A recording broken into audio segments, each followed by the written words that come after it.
Looking back, before modern medicine, it's easy to see the progress we've made in preventing disease and treating illness. There were no antibiotics, and surgery was still in its infancy. Since then, we've eradicated many deadly diseases, and groundbreaking treatments for chronic conditions have been put into use. Today, more people than ever are benefiting from modern diagnostic tests and life-saving procedures. During this time of discovery, a hospital was established in Alabama to treat children.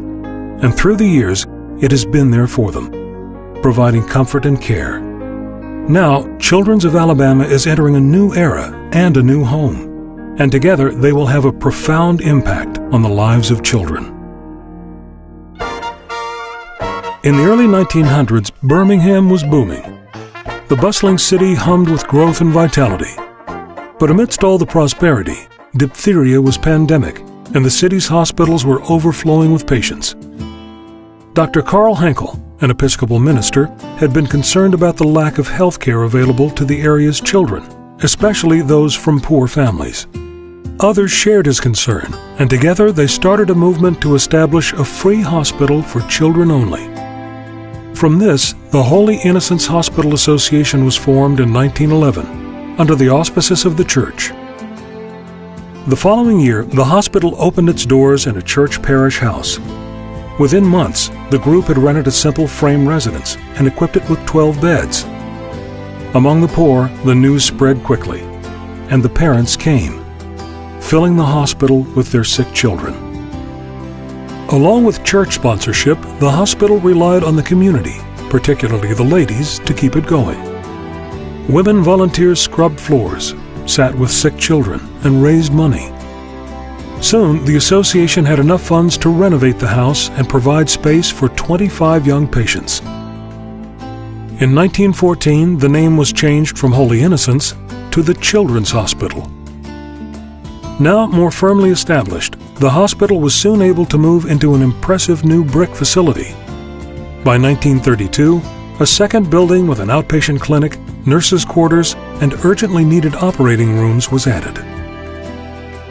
For the next several decades, Birmingham women continued to raise money and run the hospital, and the hospital continued to grow.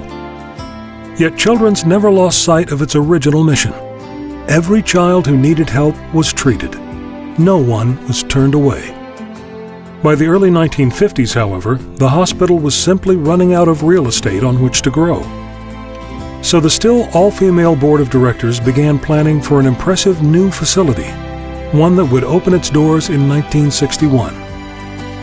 That same year, Children's entered into a collaboration with the University of Alabama at Birmingham Department of Pediatrics.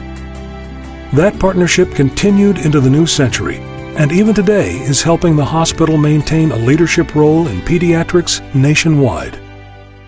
Now, as Children's celebrates its centennial, we stand poised on yet another frontier in medicine, one where new techniques and sophisticated technology promise cures for diseases that still threaten our children, as well as new therapies that may prevent devastating conditions from ever occurring. To meet the challenges of this exciting era, Children's is moving into a new facility, the Benjamin Russell Hospital for Children, a move that will make it possible to treat more patients and offer additional services. Indeed, one day in the future, to serve the needs of children whose mothers have not yet been born. The new hospital will give us advanced surgical capabilities so we can help children who need transplants, children with life-threatening liver, kidney, and heart problems. It will be family-centered, so parents can be integral to the healing process. And, like the children entrusted to our care, the hospital will continue to grow and develop well into the future. Yes, a lot has changed since Reverend Henkel voiced his eloquent appeal for help for the children of the poor. Yet Children's remains a place of hope in the face of sickness, disease, and life-threatening injuries. And the familiar children in the red ball remind us daily of our simple calling, to use all the knowledge and tools available to us, and to use them, heart and soul, to mend little kids.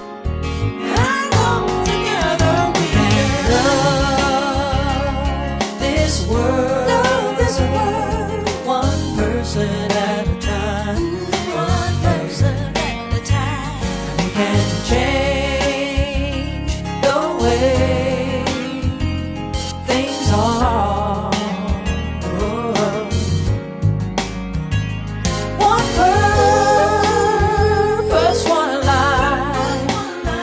just one kindness at a time is all we really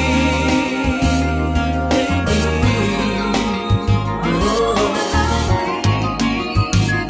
We can help this world one child at a time.